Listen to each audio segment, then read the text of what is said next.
Aujourd'hui, on va voir les 5 erreurs qui t'empêchent de nager de très longues distances, donc 1500 mètres, 2000 mètres, 3800 mètres, sans t'arrêter, sans t'essouffler. On va voir ces 5 erreurs et on va voir comment pallier à ces erreurs.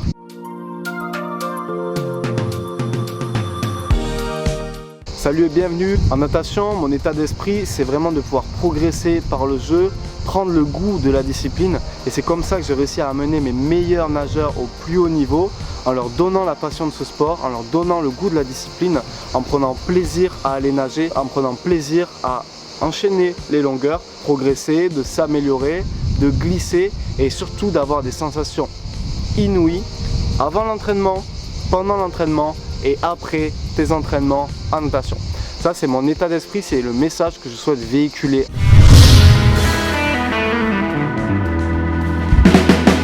Alors la première erreur, c'est d'essayer d'enchaîner les longueurs en crawl alors que tu es rapidement à bout de souffle. Se dire que tu vas arriver d'un coup, comme par magie, à enchaîner 100 mètres, 200 mètres, 300 mètres, 400 mètres et plus, alors qu'aujourd'hui tu galères à enchaîner 2 longueurs ou même 100 mètres. Ou même que ta technique elle se dégrade au bout de quelques longueurs. L'idée principale à retenir, c'est si tu arrives à nager une longueur sans aucune fatigue, avec un niveau de fatigue à 0, tu arriveras à doubler cette distance. Si tu arrives à nager 25 mètres sans t'essouffler, tu arriveras à nager 50 mètres sans t'essouffler. Et qu'est-ce qui va t'empêcher de faire pareil sur 100 mètres, pareil sur 200 mètres, pareil sur 400 mètres.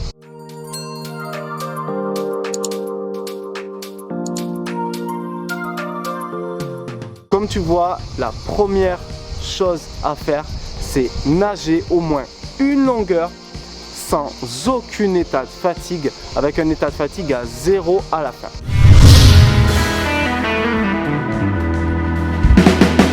Maintenant, on connaît la méthode pour nager sur des plus longues distances sans te fatiguer.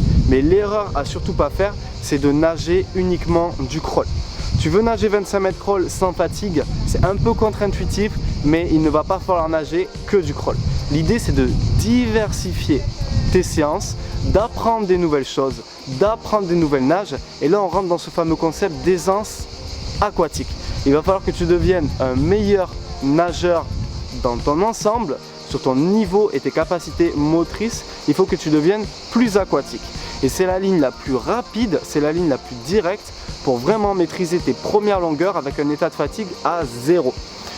Pas juste du crawl, mais diversifier tes nages, diversifier tes séances et diversifier tes capacités motrices.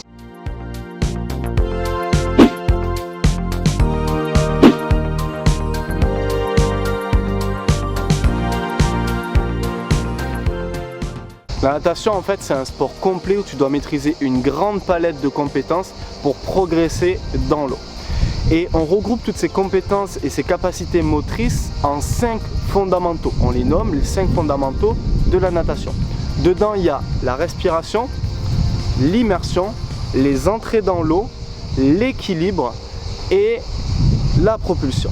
Tu dois maîtriser ces 5 fondamentaux et les aiguiser pour faciliter ta nage. On verra par exemple pourquoi nager d'autres nages que le crawl, pourquoi intégrer les 4 nages à ton entraînement va te faire progresser même dans la nage du crawl. On verra aussi l'importance d'intégrer les coulées, les reprises de nage, essayer de faire des culbutes et intégrer toutes ces parties non nagées à tes entraînements pour devenir meilleur en crawl et meilleur en natation.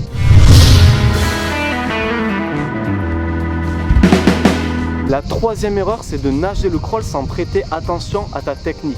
Donc il va falloir que tu intègres des éducatifs, des exercices techniques à ta séance, à tes différentes séances pour devenir un meilleur nageur, un meilleur crawler. Plus tu vas peaufiner ta technique, plus tu vas allonger ta marge de progression en crawl et plus ta marge de progression sera rapide. Pour améliorer ta technique en crawl ou dans d'autres nages, il y a 3 clés principales. En fait, il y a 3 méthodes, 3 manières de faire. La première manière de faire, c'est de répéter des éducatifs. Les éducatifs, c'est des exercices différents de la nage complète, différents de la nage codifiée, et qui vont te permettre d'améliorer cette dernière. Par exemple, un exemple d'éducatif, c'est crawl, dégagé derrière, plus fesses, épaules, tête.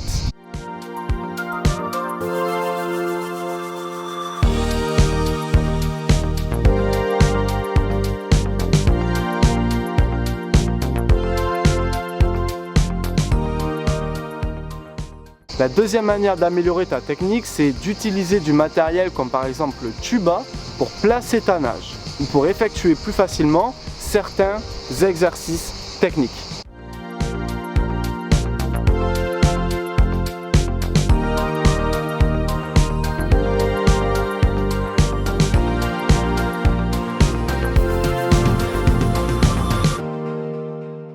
La troisième manière d'améliorer ta technique, c'est de répéter les bons exercices adaptés à ton profil, adaptés à tes axes de progression. Et pour ça, il va falloir que tu apprennes un peu à te connaître, apprendre un peu à connaître tes objectifs, tes défauts en natation et comment les corriger.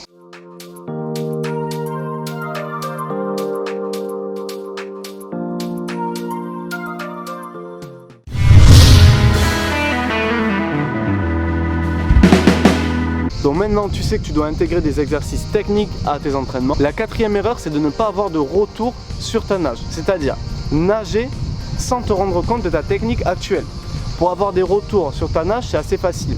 Soit tu prends des vidéos et tu vas les comparer avec des vidéos de bons nageurs ou avec l'exécution d'une nage avec un bon nageur. Pour avoir des retours également, tu peux avoir un coach en physique, un coach en natation sur le net, mais en tout cas tu dois avoir un retour sur ta nage, que ce soit en vidéo, que ce soit en comparaison avec des nageurs professionnels ou que ce soit sous le regard d'experts.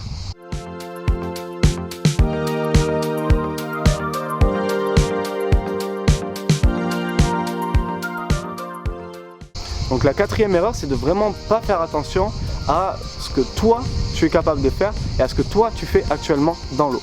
Souvent on pense qu'on nage d'une certaine manière alors que quand on regarde la vidéo, c'est totalement l'inverse, c'est totalement différent. En fait, on n'a pas vraiment conscience de notre corps dans l'eau, de nos mouvements, et à cause de ça, ta nage pourrait stagner très longtemps, sur une très longue période, à un niveau pas très convenable.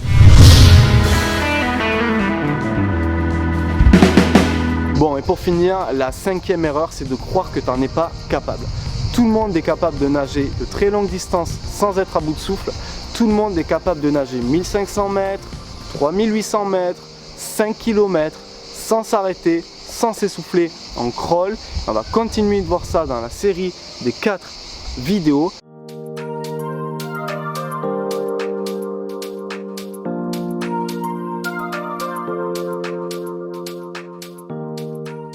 Pour te prouver ça, je vais te partager quelques retours de mes élèves.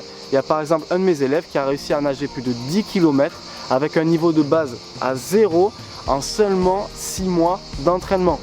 10 km, imagine-toi, quand tu seras capable de nager 10 km. Est-ce que tu ne seras pas fier de toi? Est-ce que tes proches ne seront pas fiers de toi? Tu en es capable. Si tu regardes ces vidéos, tu mérites parce que tu es investi dans ce sport.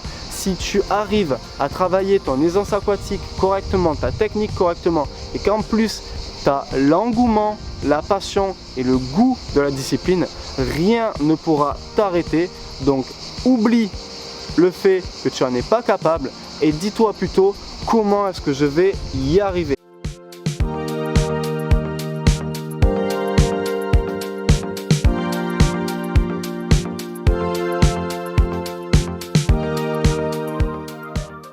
Par quel processus est-ce que je vais y arriver? Et mon rôle, c'est de t'accompagner là-dedans. N'oublie pas de télécharger ton guide du nageur efficace. Tu vas y trouver les bénéfices de la natation, comment améliorer ta technique en 8 points et comment aussi devenir plus rapide en 8 points. C'est dans la description, c'est totalement gratuit. N'hésite pas à mettre ton commentaire, n'hésite pas à regarder les 2 nouvelles vidéos sur la respiration. C'est les 7 règles de la respiration plus 3 nouveaux exercices, et n'hésite pas déjà à aller nager un petit peu avec ces différents concepts qu'on a vus aujourd'hui, à savoir l'aisance aquatique, l'intégration d'exercices techniques en natation et également trouver un maximum de plaisir dans cette discipline pour réellement progresser. Bon, c'était Malcolm, je te laisse avec tout ça. Ciao, ciao, bye.